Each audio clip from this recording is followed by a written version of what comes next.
Bonsoir à toutes et à tous. Merci d'être avec nous ce soir et bienvenue à l'auditorium en ligne de la Cité des Sciences et de l'Industrie. Nous prenons comme d'habitude vos questions et vos commentaires sur le chat de la chaîne YouTube. N'hésitez pas à nous écrire dès maintenant et tout au long de la soirée. Nous nous retrouvons ce soir pour la 3e et dernière séance du cycle des robots en milieu extrême. Il y a 15 jours, nous découvrions les robots sur la Lune avec Bernard Fouin et Frédéric Haït-Touati. La semaine dernière, nous avons découvert les robots sous-marins de Frédéric Boyer. Les 2 vidéos sont disponibles sur notre chaîne YouTube et sur notre site internet Conférence en ligne. Et ce soir, nous allons découvrir à nouveau un petit robot. Et pour cela, nous avons invité Stéphane Violet et Lorraine Camilly. Stéphane Violet, Lorraine Camilly, bonsoir. Merci beaucoup d'être avec nous. Bonsoir à tous. Merci de nous rejoindre. Nous sommes ravis de vous accueillir malgré la distance qui nous sépare. Nous allons parler donc biorobotique ce soir. Stéphane Violet, vous êtes directeur de recherche au CNRS, vous êtes bioroboticien à l'Institut des sciences du mouvement à Marseille. Et Lorraine Camilly, vous êtes doctorante au laboratoire d'anthropologie sociale à l'École des hautes études en sciences sociales et à l'Agence pour la transition écologique. Ce soir, vous allez donc nous parler biorobotique, nous faire découvrir ce petit robot inspiré d'une fourmi qui s'appelle Antbot. Je vous transmettrai les questions de nos auditeurs et auditrices en ligne après vos présentations. Et sans plus attendre, je vous laisse la parole et je vous souhaite à tous une très bonne conférence. Merci. Merci.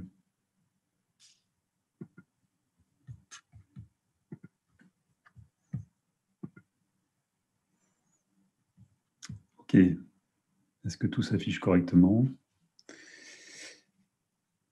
Alors, je vais donc vous parler du robot Antbot et de notre inspiration. Donc, nous sommes dans un laboratoire qui s'appelle l'Institut des sciences du mouvement. Donc, je suis responsable de l'équipe biorobotique dans cet institut qui est situé, pour vous donner un petit peu une idée, donc dans le parc national des Calanques, au pied du mont Puget, qui est le mont le plus haut des Calanques. Et donc, vous pouvez imaginer la difficulté qu'on peut avoir de travailler dans un tel site, puisque les distractions peuvent être nombreuses, mais néanmoins, nous essayons quand même de travailler sur certaines problématiques, notamment donc cette problématique de navigation sans GPS, dont je vais vous parler maintenant, pour des robots. Alors, un petit peu avant d'histoire sur ce biomimétisme que l'on entend de plus en plus, cette bio-inspiration, le biomimétisme est, je vais dire, redevenu très à la mode. Mais le biomimétisme, il n'est pas nouveau. L'idée de s'inspirer de la nature pour d'abord créer de la connaissance, des nouvelles technologies, eh bien, ce n'est pas nouveau. Et peut-être un des précurseurs, un des premiers qui a proposé une définition du biomimétisme, c'est Otto Schmidt, qui est un inventeur, un ingénieur, un biophysicien. Donc, on peut voir déjà c'est souvent ce qui caractérise les personnes qui travaillent dans ces domaines. Ils sont très interdisciplinaires, avec beaucoup de compétences. Et donc, Otto a proposé une définition du biomimétisme en disant, voilà, c'est l'étude des structures, des mécanismes biologiques, pour notamment donc, réaliser des analogues, donc des copies, par des procédés, donc des copies de modèles biologiques, par des procédés artificiels mimant ceux qui existent dans la nature. C'est une définition qui a été proposée par Otto Schmidt, qui était un électronicien aussi, quelqu'un qui s'intéressait beaucoup à l'électronique, à la modélisation du vivant. Il faut savoir aussi qu'il existe, depuis les années 60 à peu près, il y a déjà, depuis les années 50 même, un certain nombre de colloques aux États-Unis qui impliquent toutes les agences de financement de la recherche aux États-Unis, mais qui sont des agences principalement militaires, puisqu'on voit qu'il y a la Navy, l'Air Force, l'armée de terre, l'US Army, la DARPA, la NASA aussi, a financé l'organisation de colloques sur ce qui s'appelait à l'époque la bionique. Et en 1960, il y a eu déjà un colloque clé qui s'appelait donc Living Prototypes, donc les prototypes vivants, qui était donc une clé vers de nouvelles technologies. Et ça s'appelait la bionique à l'époque.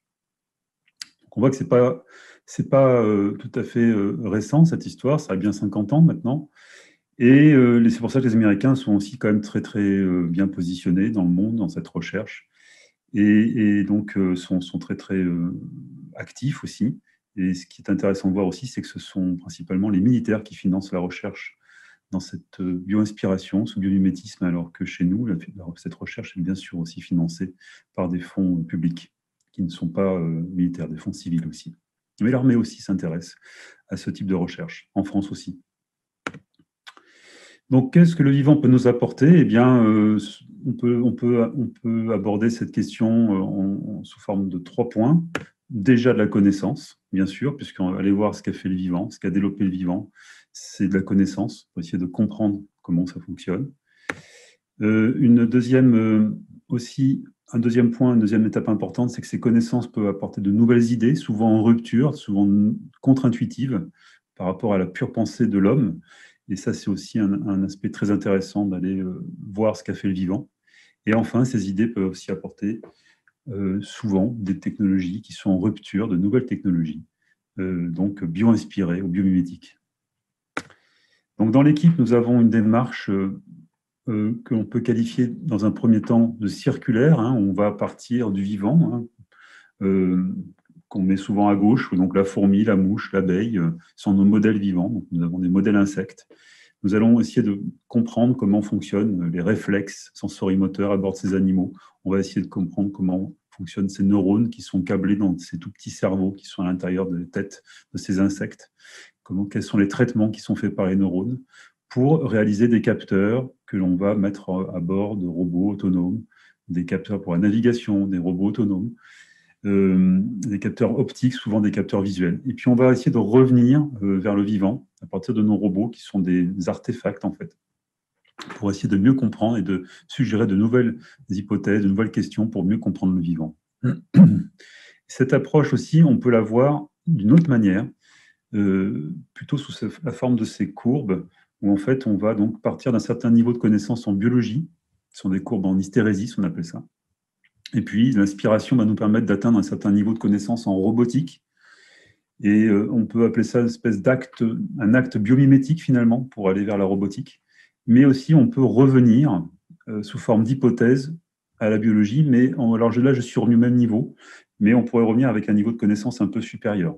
Et on passe du principe issu de la biologie vers la réalisation à la robotique. Donc ça, c'est l'axe ici horizontal. Et en axe vertical, c'est la connaissance. Donc, on passe du principe à la réalisation et de la biologie à la robotique. Et ça, c'est, je pense, une manière qui représente peut-être mieux notre approche et qui peut-être illustre un peu mieux l'intérêt de s'inspirer du vivant.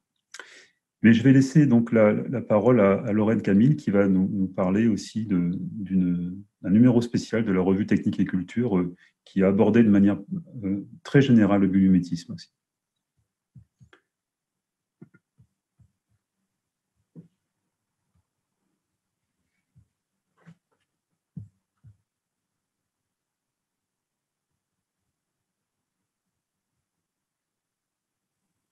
Je vais apporter un éclairage supplémentaire à ce qu'a dit Stéphane, en vous parlant notamment d'une autre personne très importante dans le biomimétisme, qui est la biologiste américaine Janine Benyus, qui a publié en 1997 le livre Biomimicry.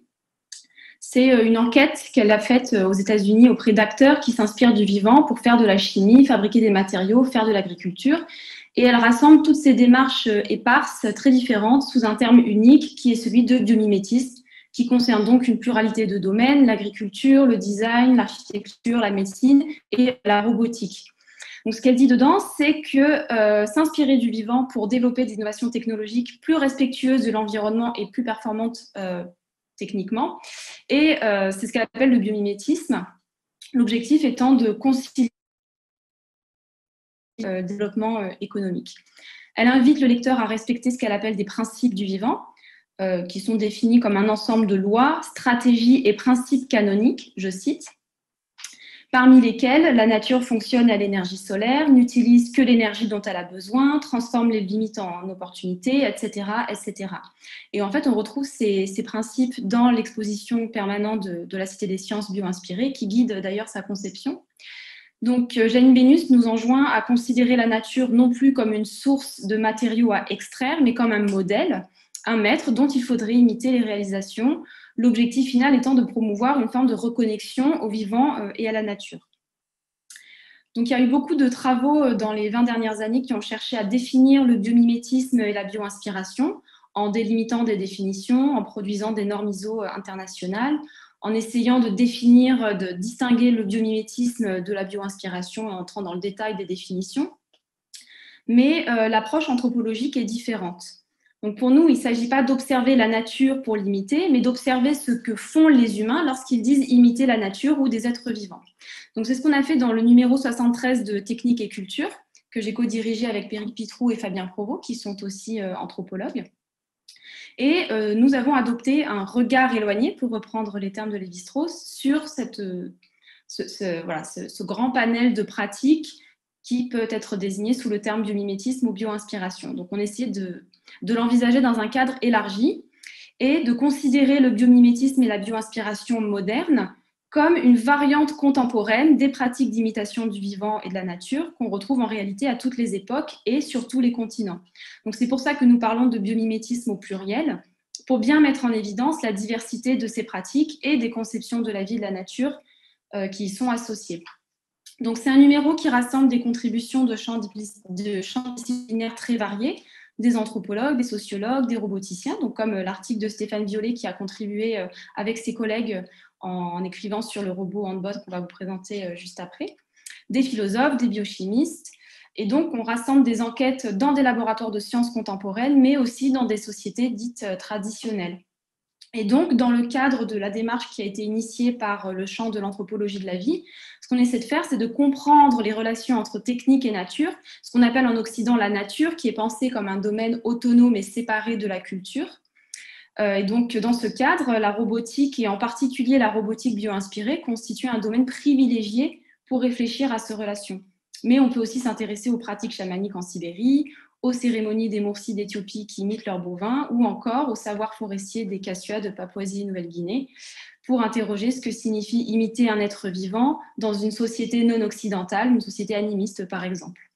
Donc là, je vais vous laisser Stéphane vous présenter le robot Handbot. Merci Lorraine.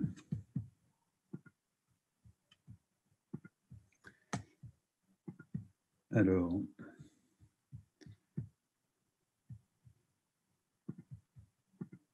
je vais faire une petite digression. Je vais aller vers la mouche, qui est quand même notre modèle d'origine.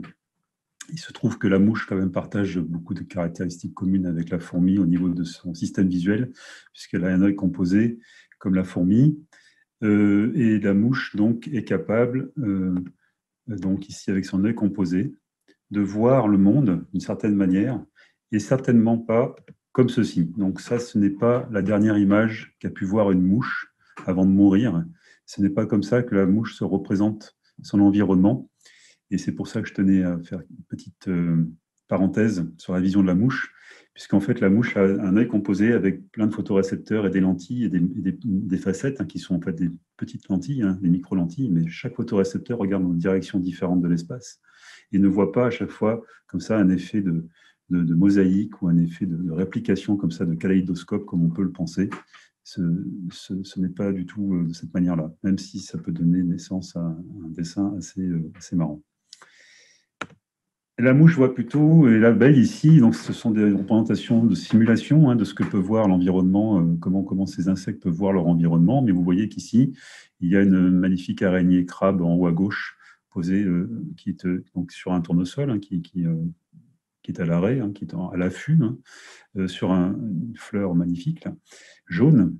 Pas un tournesol, mais c'est une fleur donc, vous voyez, qui lui permet de se camoufler. Et en fait, à 5 cm, hein, donc ça, c'est ce que peut voir une abeille, par exemple. À 5 cm, vous voyez à droite que l'araignée est à peine distinguable. On ne peut pas trop la voir, hein, quand même. Hein, on voit à peine cette araignée. Et puis à 10 cm, eh ben, c'est très flou, hein, c'est très grossier. Hein, et puis à 15 cm, encore plus. Donc on peut voir que ces insectes ont une vision très grossière de leur environnement, très floue. Et néanmoins, c'est là que c'est intéressant. Ils sont quand même capables de se débrouiller avec de grandes prouesses, avec une grande précision, et ils sont capables d'éviter d'entrer en collision avec les obstacles, de naviguer à grande vitesse aussi pour les insectes, certains insectes volants comme la mouche, ou alors sinon de naviguer, comme on va le voir pour la fourmi, dans un environnement sans GPS. Et tout ça donc avec un œil qui a une résolution très très grossière. Nous avons développé aussi, et je vais en parler parce qu'il est lié au robot Handbot, au robot fourmi, ce type de capteur qui permet de mesurer ce qu'on appelle le flux optique, hein, donc le défilement des objets. C'est une rétine biomimétique, hein, qui permet de mesurer le mouvement d'un environnement sous différentes conditions de luminosité. Alors le flux optique, c'est quoi? Eh bien, vous voyez, quand on se déplace ici en translation, on voit défiler les fleurs en premier plan, de manière qui défilent très rapidement sur la caméra ici, et les arbres qui sont au fond défilent très lentement, se déplacent très lentement dans le champ visuel de la caméra. Et ça, c'est le flux optique, puisque ce flux, c'est une vitesse de déplacement qui dépend de la distance des objets entre les objets et l'observateur. Donc l'observateur peut être une caméra ici, montée sur un drone, hein, qui se translate, peut-être quelqu'un qui va se translater aussi, qui va avancer. Et ça peut être aussi donc, une mouche qui tente d'éviter d'entrer en collision avec le coronavirus, comme à peu près beaucoup de gens ici en ce moment.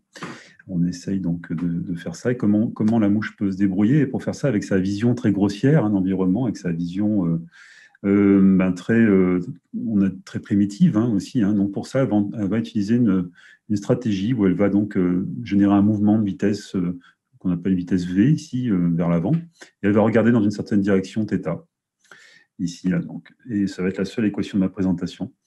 Et elle va voir défiler dans son environnement ce virus, si elle peut le faire, hein, s'il est suffisamment gros, dans un sens opposé. Et pour ça, donc, elle va pouvoir, donc, dans son champ visuel, voir défiler ce virus, cet objet, à une certaine vitesse, qui va dépendre donc de sa vitesse d'avance, V, et aussi de la distance, ici notée S, entre elle et l'objet qui est présent dans son champ visuel. Donc c'est pour vous dire que cette mouche a les moyens de mesurer finalement, en connaissant sa vitesse d'avance, la distance qui la sépare des objets qui l'environnent, qui sont autour d'elle. Et ça, c'est aussi, la possibilité de mesurer un défilement du sol, un défilement du plafond, un défilement des objets, de parois aussi, de plein de choses. Ce qui lui permet de naviguer et dans cet environnement sur la base de cette vision du mouvement, sur la base de cette mesure de vitesse de défilement de certains objets. Là, au passage, ce qui est intéressant avec cette équation, ce qui nous montre que, en fait, s'il n'y a pas de mouvement, si la vitesse est nulle, eh bien, il n'y a pas de flux optique. Hein. Si la distance ici, S, est très grande, eh bien, il n'y a pas de flux optique non plus, hein, puisque c'est le ratio entre la vitesse d'avance et la distance aux objets qui est mesuré. Et ça, typiquement, c'est la Lune, hein, par exemple, quand on se déplace. Eh bien, la Lune, on a l'impression que quand on est en voiture, par exemple, que vous êtes en ligne droite, vous avez l'impression que la Lune bouge avec vous, parce que le mouvement relatif, donc le flux optique, le mouvement relatif entre vous et la Lune, est très faible puisque la distance est infiniment grande. On peut la considérer infiniment grande. Donc le flux optique est très faible. Et c'est pour ça qu'on a l'impression que la Lune bouge avec nous. Donc voilà, tout ça est une histoire de mouvement relatif entre un observateur et son environnement. On a créé dans le passé aussi, dans le cadre d'un projet européen CureVest, le premier œil composé artificiel fonctionnel que l'on a pu mettre en œuvre à bord de robots, de manière à les doter de vision de leur environnement, comme le fait donc une mouche, une abeille ou une fourmi. C'est un œil composé de 630 petits yeux élémentaires, ici 42 horizontales et 15 verticaux. Dans chaque colonne, il y a 42 colonnes, et dans chaque colonne, il y a 15 petits yeux élémentaires avec une micro-facette, une petite lentille, et derrière un photorécepteur, une photodiode, un pixel qui va être sensible à la lumière. Et il y aura 42 par 15 petits yeux élémentaires, ici qu'on appelle omatidie. Dans cet œil, il y en a 630, et cet œil ne fait que 15 mm de diamètre. Et à l'intérieur, on a pu passer de l'électronique. Vous voyez que sa masse est inférieure à 2 grammes. On pouvait lire tous ces pixels à une vitesse très élevée de 1000 images par seconde. Et on s'est servi de cet œil pour naviguer, pour éviter d'entrer en collision avec les obstacles, ou aussi pour suivre aussi un congénère robotique. Alors, je vais arriver maintenant à la fourmi, hein, et pourquoi s'intéresser à cette fourmi, hein, du désert. Hein, je vais en parler un peu plus en détail par la suite. En fait, il faut savoir que la navigation sans GPS est une problématique intéressante, parce que le GPS, déjà, n'est pas toujours présent. Hein. Il faut savoir que le signal GPS peut être absent dans certaines configurations, par exemple entre des immeubles qui sont assez hauts. Et donc, il y a des problèmes pour se repérer sur Terre, parce que le signal GPS n'est pas tout le temps disponible. Il y a aussi des problèmes pour mesurer son cap. Souvent, on utilise des boussoles magnétiques qui se réfère au nord magnétique, mais il faut savoir que ce nord magnétique est en train de se déplacer, de dériver. Il est parti, vous voyez, du Canada, 1900. Et là, en ce moment, il se rapproche, vous voyez qu'il est au milieu de l'océan Arctique, il se dirige en direction de la Norvège, et cette dérive s'accélère de plus en plus, ce qui remet en cause des modèles de navigation basés sur l'utilisation du pôle nord magnétique. Et donc, comme je vous le disais aussi, le GPS n'est pas toujours fiable. Et pour ça, donc, il peut être intéressant d'essayer de trouver des solutions autres que l'utilisation d'un GPS ou d'un cap magnétique pour se localiser et pour pouvoir, par exemple, explorer un environnement et revenir à son point de départ. Il se trouve qu'il existe dans la nature cette fourmi qui s'appelle Cataglyphis, qui est une fourmi du désert, que l'on trouve dans les déserts autour de la Méditerranée notamment, dans les endroits très désertiques, très chauds. Et cette fourmi, Cataglyphis, est très intéressante, à bien des égards, puisqu'elle vit dans un désert ici, donc désert qui a été très, très étudié à Marès par un chercheur qui s'appelle Rüdiger Wenner, qui a lancé beaucoup de recherches sur cette fourmi. Rüdiger Wenner est un peu l'équivalent de von Frisch sur l'abeille. Il continue encore à travailler sur cette fourmi, qui donc est très intéressant. Pourquoi? Parce que son comportement avait été connu déjà depuis la fin du 19e, au début du 20e. Cette fourmi capable de partir ici du nid, dans ce désert, vous voyez, ce désert tunisien très désertique, je veux dire. Et elle est capable donc d'aller explorer son environnement. Elle sort en pleine journée, donc il fait très chaud, il fait plus de 40 degrés, donc il ne peut pas utiliser de phéromones qui s'évaporeraient tout de suite.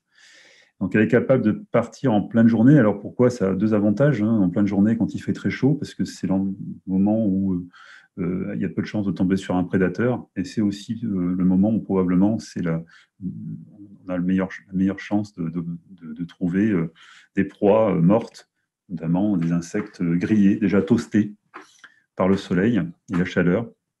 Et donc cette fourmi trouve une proie qui est morte, un insecte mort, et va le rapporter, va le ramener ici au nid, en ligne droite, mais quasiment en ligne droite. Donc quand ce comportement a été observé, beaucoup de questions se sont posées, parce que c'était quand même assez incroyable comment cette fourmi peut partir, explorer son environnement et revenir en ligne droite comme ça au nid, sans avoir de GPS, a priori, ou de cartographie. Donc c'est toute la question, comment est-ce qu'elle y arrive? C'est ce qu'on appelle le comportement de retour à la maison. Et pour ça, donc, beaucoup de biologistes se sont intéressés à étudier ce comportement et essayer de comprendre comment ça pouvait fonctionner. Donc, en fait, une première hypothèse qui a été soulevée, qui a été reprise par Rüdiger Wenner, c'était: est-ce que cette fourmi a un fil d'Ariane? Alors, on voit qu'elle peut avoir une sorte de fil d'Ariane qui lui permet de rentrer au nid, mais c'est un fil d'Ariane, finalement, qui n'en est pas un, puisqu'elle ne rentre pas par le même chemin lorsqu'elle décide de rentrer à la maison. Alors, tout d'abord, on sait que la fourmi a besoin pour ça de mesurer la distance qu'elle parcourt. Et pour donc perturber la distance qu'elle parcourt, on voyait que ici, il y a beaucoup de stratégies qui ont été utilisées. Donc, on peut faire marcher cette fourmi sur ces pentes-là successives pour non pas perturber la distance qu'elle parcourt horizontale, mais donc la distance qu'elle peut percevoir, elle, par sa locomotion.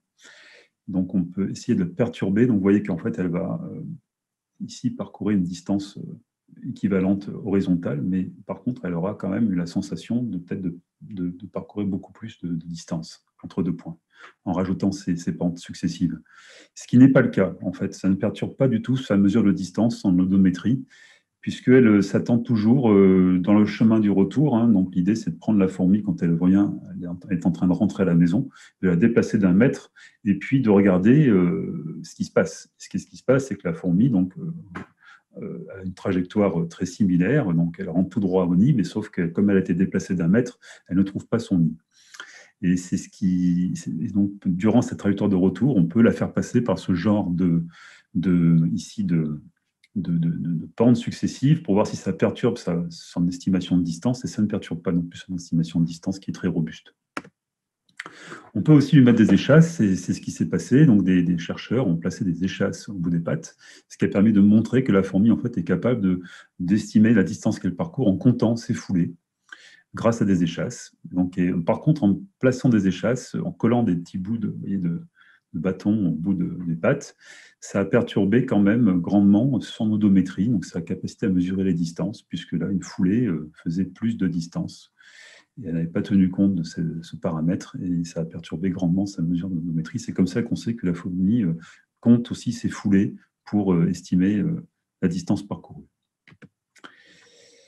Alors, on sait que la fourmi donc, a besoin de mesurer la distance, ce qu'elle peut faire, et elle a besoin aussi de mesurer un cap, mais ce n'est pas un cap par rapport aux normes magnétiques, mais ça va être un cap par rapport au ciel, par rapport à la lumière polarisée du ciel.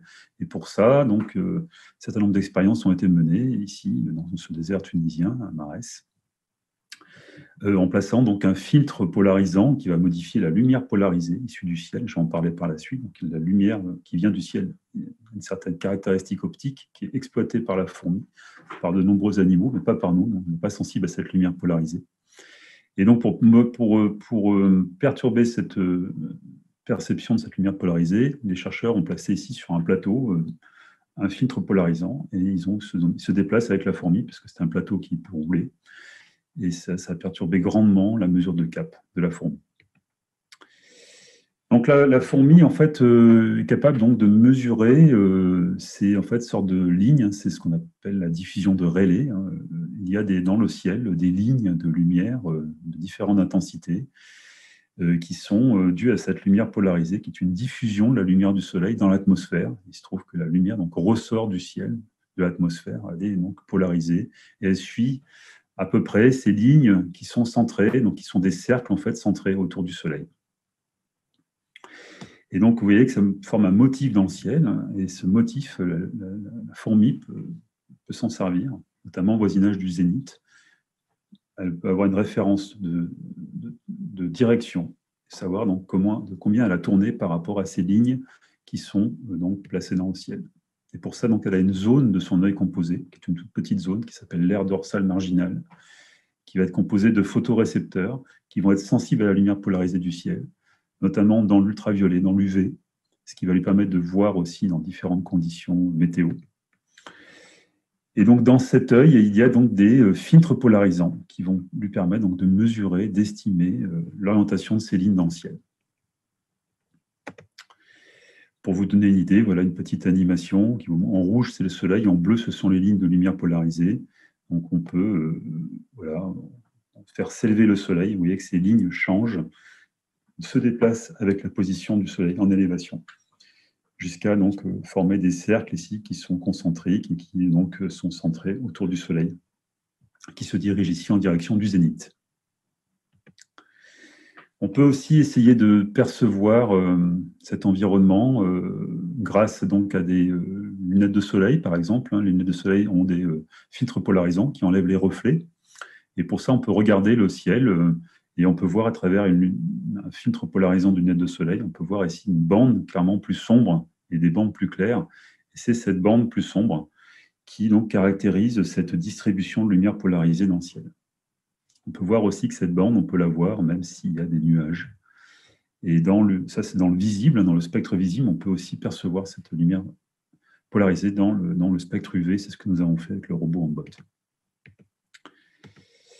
Voilà aussi une petite illustration, une petite vidéo pour vous montrer, donc, en se fabriquant une rosace composée de films polarisants, on peut donc avoir une idée de son orientation, de son cap par rapport au ciel. Vous voyez ici qu'il y a toujours les mêmes bandes ici. Quand on tourne cette rosace, il y a une distribution d'intensité qui est sombre dans cette direction et plus claire dans une direction perpendiculaire, donc sombre dans la direction montrée par la flèche jaune. Et donc, si on plaçait des pixels derrière chaque filtre là, de cette rosace, on aurait une distribution d'intensité. Et si en tournant donc, cette rosace composée donc, de ces filtres et de ces pixels, on peut comprendre que la distribution de l'intensité va changer sur les pixels. Et donc, on peut savoir combien on a tourné par rapport au ciel. Voilà un moyen de faire une boussole céleste bas coût, inspirée donc de ce que l'on connaît des insectes. Alors, comment ça marche aussi après concrètement quand on a une information de distance et de cap? Eh bien, en fait, pour chaque, on peut se donner des points de passage. Donc, la fourmi, par exemple, part du point O, va au point A, et donc elle va avoir une idée de la distance qu'elle a parcourue, soit en intégrant le flux optique, donc la vitesse de défilement du sol par rapport à son œil qui dirige en direction du sol, qui est dans la partie ventrale de son œil, qui va voir défiler le sol. Et puis, elle va aussi compter ses foulées. Elle va fusionner les deux pour estimer sa distance parcourue. Donc ça, c'est une stratégie bien connue des navigateurs. Ça s'appelle la navigation à l'estime. Pour la fourmi, ça s'appelle l'intégration de chemin. Donc, elle mesure sa distance comme ça. Et elle va mesurer son cap aussi à chaque fois par rapport au ciel. Elle sait de combien elle a tourné. Ici, c'est l'angle alpha. Et donc, pour chaque position, elle va avoir donc une estimation de sa position par rapport au point de départ. Pour chaque point qu'elle va parcourir, donc le point A, le point B. Et ensuite, elle peut donc remonter la distance qui la sépare du point de départ, du nid, donc le point O ici, en ajoutant toutes ces petites distances selon l'axe des X, selon l'axe des Y, et puis avoir donc une idée après de la distance qui la sépare du nid, et puis aussi donc mesurer ici, c'est ce que nous avons fait nous mathématiquement, un cap de retour par justement cette estimation de position relative depuis le point de départ. C'est l'angle ici noté gamma sur cette figure. Donc le robot Handbot, nous l'avons. Donc voici ce robot qui est capable donc de partir ici d'un point A ici et d'aller donc grâce à sa boussole ici qui est une boussole composée de deux yeux, 2 pixels, puis des fils polarisants. Il va mesurer son orientation par rapport au ciel. Il va passer dans certains points, ici, là, qu'on lui a imposé. Il est à l'extérieur, vous voyez, donc c'est dans des conditions tout à fait réelles, tout à fait naturelles, si je puis dire. Il peut aussi, donc, grâce à son capteur de flux optique, mesurer la vitesse de défilement du sol, ici, qui est texturé. Donc, ce robot marche. On lui a imposé ici de passer par 6 ou 7 points. Et à un moment, vous allez voir que le robot, par son estimation de position et de cap, donc toujours par rapport au point de départ, va prendre la décision de rentrer au point de départ, de rentrer au nid. Et donc, il va prendre un certain cap qu'il a calculé. Et là, donc, il est complètement autonome et il va réajuster son cap aussi et à un moment s'arrêter à l'endroit où il pense être le nid par rapport à son estimation de distance qui le séparait du nid. Et donc, nous, ce que nous faisons, c'est que nous mesurons l'erreur entre le départ et l'arrivée. Et là, ici, dans ce cas-là, et ça a été tout à fait, on a pu montrer que c'était tout à fait répétable, on a obtenu une précision centimétrique sur l'erreur de retour au nid, ce qui montre que cette stratégie tout à fait valable, tout à fait envisageable en robotique aussi, pour naviguer et faire du retour à la maison autonome, sans GPS, sans compas magnétique, et sans cartographie non plus. Juste avec donc 2 pixels ici, sensibles à la lumière polarisée du ciel, et quelques pixels sensibles aussi à la lumière du défilement du sol. Donc il y en avait 14, donc il y a 16 pixels à bord de ce robot. Et ce robot est aussi capable d'estimer la distance parcourue en comptant ses foulées. Donc en combinant ces informations, comme je l'ai expliqué auparavant, ce robot est capable donc, de rentrer tout seul, de manière autonome au nid. Voilà des trajectoires entre le robot Handbot et la fourmi. Donc ici, on a essayé de reproduire des trajectoires un peu similaires, mais il faut quand même rendre hommage à la fourmi, puisque vous voyez qu'ici, l'échelle n'est pas du tout la même. C'est 5 mètres par division, alors que le cas du robot Handbot, c'est 10 cm. Donc, la fourmi est capable de parcourir une distance bien plus grande que le robot Handbot, qui lui avait des soucis d'échauffement de moteur, ce qui le limitait dans son autonomie. Il ne pouvait parcourir que 15 mètres. Donc la fourmi du désert, elle, peut parcourir plusieurs centaines de mètres et est capable de rentrer à la maison aussi avec une très grande précision. Mais néanmoins, ici, on a pu montrer la fiabilité de cette stratégie. Et donc, elle était tout à fait viable en robotique et tout à fait utilisable en robotique aussi, autonome. Alors, je vais conclure ma présentation.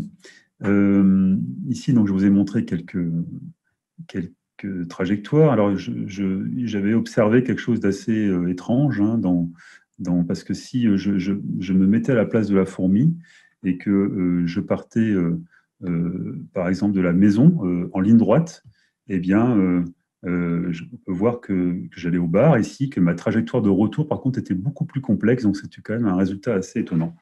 Et que je vous partage ici pour vous expliquer que c'est aussi réversible, mais un peu bizarre quand même. Voilà, je vais conclure ma présentation. Et je vous remercie. Ici, c'est un florilège de réalisation de l'équipe Biorobotique, avec des capteurs, des robots volants, des robots terrestres, des yeux artificiels. Voilà. Et je vais aussi en profiter pour dire que si vous voulez aller plus loin, il y a 2 ouvrages donc, qui sont disponibles. Donc, la revue technique agriculture représentée par Lorraine Camille tout à l'heure, sur le biomimétisme, et puis donc un livre donc, de la Cité des Sciences en relation avec l'exposition permanente sur la bio-inspiration. Voilà, je vous remercie.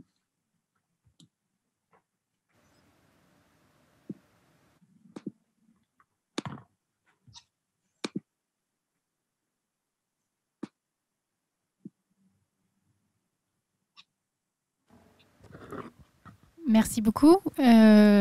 Lorraine, est-ce que vous reprenez la main derrière pour nous refaire un petit commentaire sur l'aspect anthropologique du travail de l'équipe de Stéphane? Oui, tout à fait.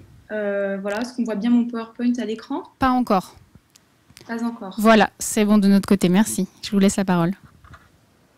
Donc, effectivement, je vais essayer d'éclairer ce processus de conception du robot bio-inspiré à partir d'une anthropologie du biomimétisme. Et donc, je vais essayer de déployer quelques moments clés comme ça de l'élaboration du robot pour comprendre un peu de quoi il retourne. Donc, on l'a vu, la bio-inspiration ou le biomimétisme désigne des projets qui sont orientés par l'observation de la nature. Et donc, il y a souvent cette idée, notamment dans les discours contemporains du biomimétisme, pas forcément dans la présentation de Stéphane, hein, mais de façon générale, l'idée qu'il suffit d'observer la nature pour être inspiré, qu'elle est une source infinie d'innovation et de créativité, et qu'il y a une sorte de processus immédiat. Il suffit de suivre certaines étapes bien délimitées pour faire du biomimétisme. Or, ce qu'on a vu dans la présentation de Stéphane, c'est que de l'observation d'un être vivant à la fabrication d'un artefact bio-inspiré, il se passe tout un tas de choses. Donc l'imitation est un processus, comme il l'a bien montré, et même un enchaînement de séquences techniques qui impliquent des machines, des outils, des techniques d'observation, l'élaboration de modèles, etc. Donc, je vais commencer par vous parler du regard du bioroboticien pour répondre à la question que se passe-t-il lorsqu'on observe un être vivant dans le but de l'imiter? Donc, lorsqu'on arrive au laboratoire de Stéphane, en tout cas moi quand je l'ai visité en septembre 2019, on trouve un dispositif expérimental avec des abeilles, une espèce de dispositif dans lequel les abeilles doivent faire des allers-retours et qui vise à mesurer leur vitesse de défilement ou je ne sais pas, quelque chose comme ça. C'est similaire à la mouche dont il nous a parlé. Il y a aussi tout un tas de dispositifs que Stéphane nous a présentés, comme les échasses qui sont mises sur les fourmis. Tout ça, ce sont des techniques d'observation. Ce sont des dispositifs expérimentaux qui font que ce qu'on observe de l'abeille ou de la fourmi va être conditionné. Donc, il y a des traits spécifiques et des comportements qui sont observés plutôt que d'autres. Donc, quand on regarde le robot fourmi, il y a plusieurs caractéristiques de la fourmi du désert qui sont reproduites. La plateforme hexapodale qui renvoie aux 6 pattes de la fourmi, la boussole céleste avec les filtres polarisants qui renvoient à la façon dont elle se déplace dans son environnement désertique, et la mesure de la distance parcourue qui renvoie aussi à un comportement de déplacement. Donc ce qu'on voit, c'est qu'il y a une opération d'analyse, de découpage de l'être vivant en différentes fonctions biologiques délimitées. La première chose qu'on peut retenir, c'est que le roboticien, n'imite pas toute la fourmi. Il ne cherche pas à reproduire une fourmi factice. Il reproduit certains signes, comportements, fonctionnements qu'il perçoit à travers ces techniques d'observation. Donc, il y a une opération de décomposition de l'être vivant considéré en un ensemble de caractéristiques biologiques ou fonctionnelles et une sélection d'éléments jugés pertinents par celle ou celui qui imite. Donc, il y a ensuite un processus d'assemblage dans un artefact, donc le robot, qui rassemble ces éléments, la structure hexapodale, la boussole céleste et le système de mesure de la distance parcourue. Donc, l'imitation apparaît comme une recomposition d'éléments choisis. Dans cette perspective, il n'est pas possible de penser l'imitation ou l'inspiration comme une opération binaire, dichotomique, une sorte de décalque d'un être vivant dans un objet technique, puisqu'il y a des choix qui président à la sélection d'un élément ou d'un autre, et donc tout un processus derrière. Donc cette démarche n'est pas propre à la robotique bio-inspirée, puisqu'on retrouve cette idée de sélection d'une caractéristique spécifique dans le vivant, couleurs, structures, comportements, etc. Dans d'autres innovations technologiques bio-inspirées, bien sûr, mais aussi dans des sociétés, dans les pratiques de sociétés très différentes. Donc, par exemple, chez les Mursi d'Éthiopie, qui ont été étudiés par Jean-Baptiste Exé, qui a aussi contribué au numéro. Donc là, sur la droite, on voit des femmes Mursi, donc c'est lors d'une danse cérémonielle, qui lèvent les bras comme ça, en imitation, pour imiter les cornes des bovins dont elles s'occupent. Donc le processus d'imitation implique toujours une prise de distance, ce n'est pas un miroir.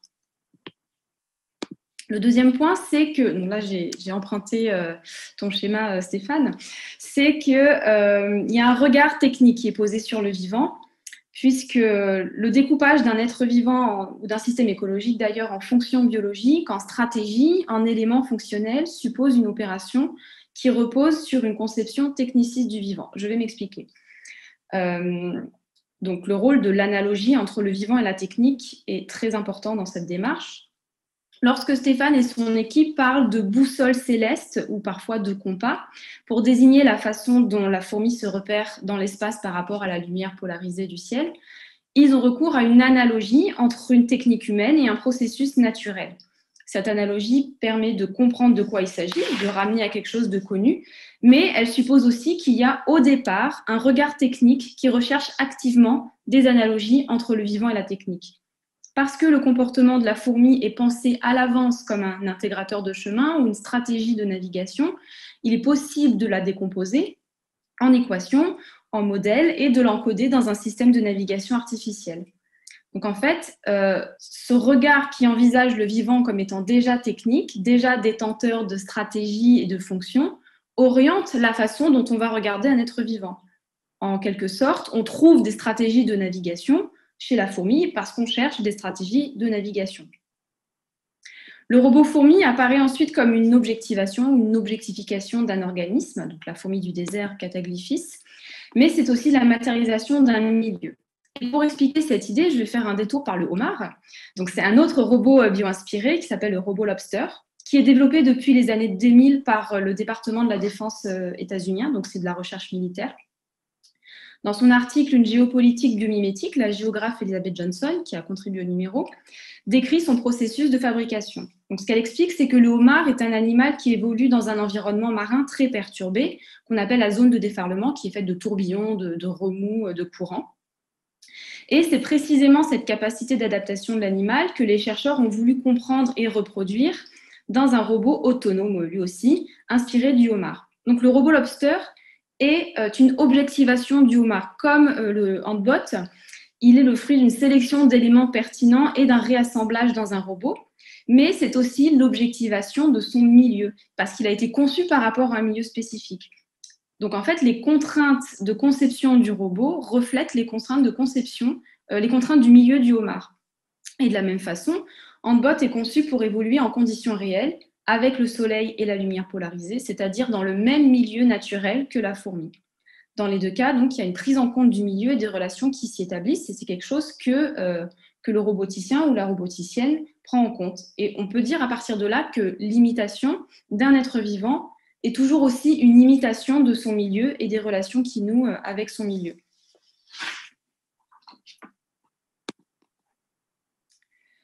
Les artefacts bio-inspirés comme les robots ou les systèmes écologiques bio-inspirés comme par exemple ceux issus de la permaculture permettent de construire de nouveaux savoirs sur le vivant. C'est ce que Stéphane a appelé le retour vers le vivant ou le retour vers la biologie en fin de parcours du processus d'élaboration du robot. Donc là, je reprends également le schéma. Les savoirs biologiques initiaux sont à la base de la construction de systèmes techniques comme le robot fourmi, qui engendre à son tour la production de nouvelles connaissances sur les êtres vivants imités, donc la fourmi. La conception d'un robot bio-inspiré n'est donc pas un processus linéaire qui décalquerait des données biologiques en données techniques, mais un processus circulaire, c'est ce qu'expliquait Stéphane. Les savoirs techniques orientent le regard posé sur le vivant, tandis que l'observation des êtres vivants conduit à améliorer les objets fabriqués. Donc en fait, l'imitation apparaît aussi comme une boucle entre observation, expérimentation et construction de savoir. Cette idée que l'expérimentation et la simulation du vivant mènent à une meilleure compréhension des processus vitaux et de la nature en général est en fait assez ancienne. L'historienne Jessica Riskin a travaillé sur les automates fabriqués au XVIIIe siècle, notamment par Jacques Vaucanson, célèbre pour son canard automate, aussi connu sous le nom de canard défécateur, ce qui est une bonne indication de l'activité du dit canard. Et elle explique que la conception des automates à cette époque est guidée à la fois par l'idée qu'on peut comprendre la vie et l'intelligence en tentant de les reproduire, et en même temps par l'idée que la vie et l'intelligence sont définies précisément par l'impossibilité de les reproduire. Et donc, c'est cette tension, cette idée qui est toujours présente aujourd'hui et qui est présente en robotique bio-inspirée et en bio-robotique, l'idée qu'on est loin d'égaler les performances de la fourmi. Et donc, il y a une dimension d'émerveillement et d'admiration du vivant qui est importante à prendre en compte et analyser. Mais on a quand même la fabrication d'un robot qui s'en inspire et qui fonctionne un peu pareil, et à partir duquel on peut mieux comprendre la fourmi, qui est vraiment cette tension entre les deux idées. Comme les automates de Vaucanson, Antbot est une expérimentation qui permet de construire de nouveaux savoirs sur le vivant. Et je conclurai sur l'idée que l'étude des robots bio-inspirés montre que dans la démarche biomimétique ou bio-inspirée, le rapport au vivant n'est pas immédiat. Il n'y a pas une reconnexion au vivant romantique ou instantanée, mais tout un tas d'intermédiaires qui vont médiatiser, c'est-à-dire s'interposer, faciliter, orienter, déterminer ce rapport. Ça peut être d'abord le regard technique qui est posé sur le vivant, les analogies techniques qui reflètent les stratégies employées par l'observateur. Donc, par exemple, parler de boussole céleste. Peut-être les outils d'observation, comme les dispositifs présentés par Stéphane, les formules mathématiques, les graphiques réalisés, etc. Donc, en fait, il y a bien tout un tas d'étapes qui montrent que l'inspiration, la bio-inspiration, c'est un processus.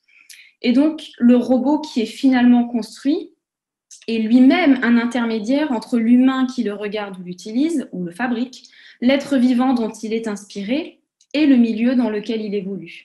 Le robot entretient un certain rapport avec le vivant dont il est inspiré. Et je vous renvoie au titre du cycle de la conférence de la Cité des Sciences qui est des robots en milieu extrême.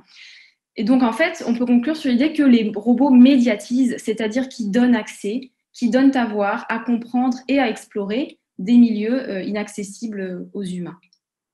Voilà, je m'arrêterai là.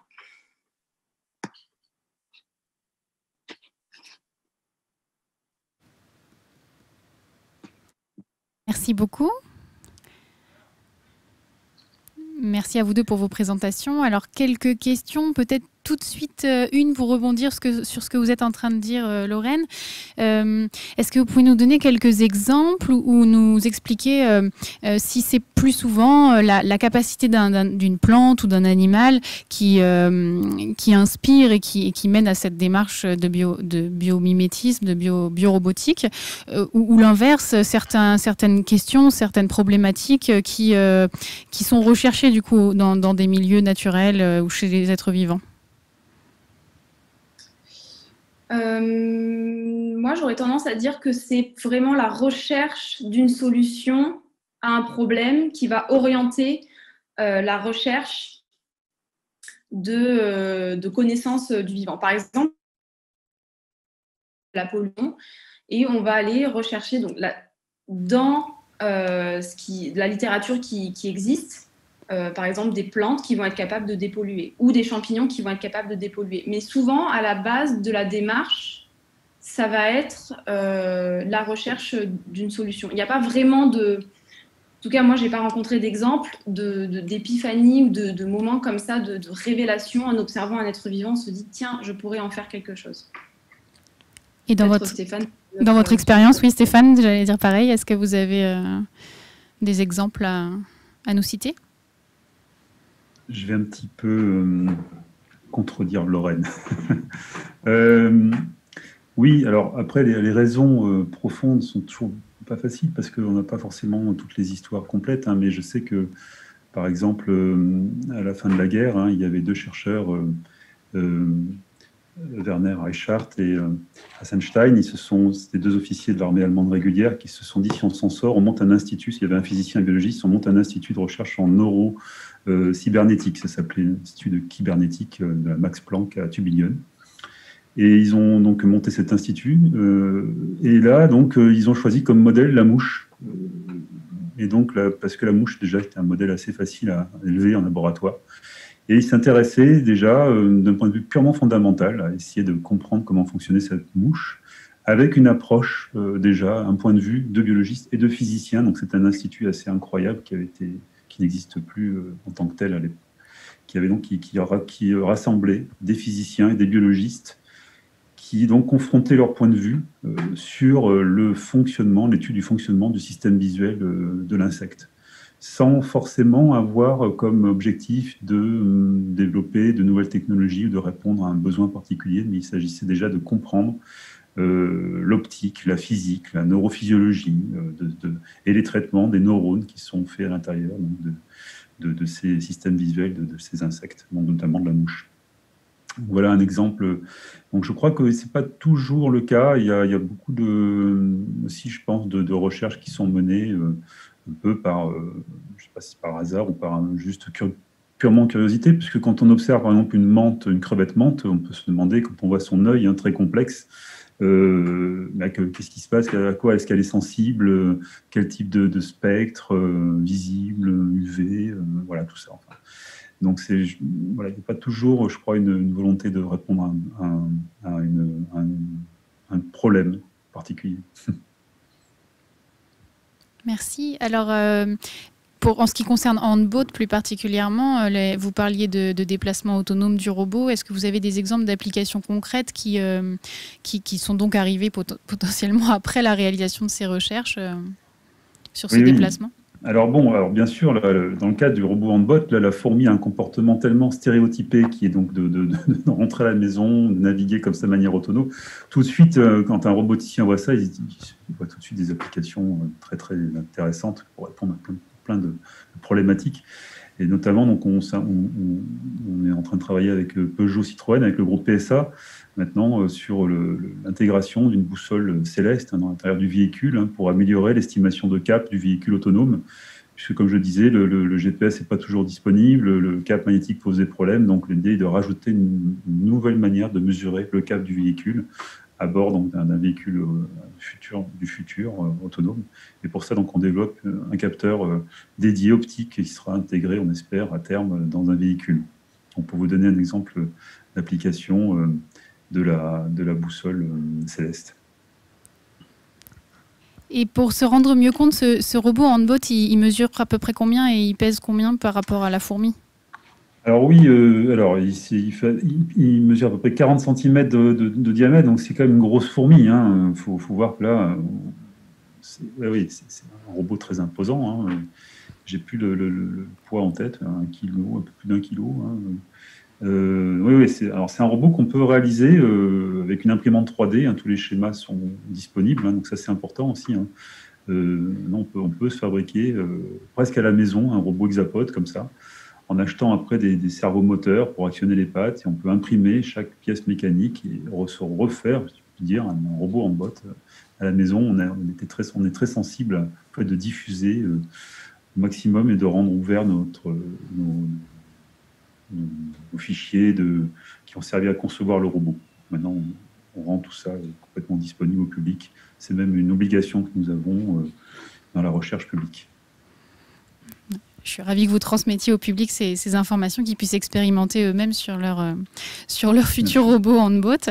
Peut-être une dernière petite question sur le bioroboticien que vous êtes. Donc les bioroboticiens ou bioroboticiennes s'intéressent aux vivants et à la robotique. Votre formation d'origine, c'est plutôt quoi ?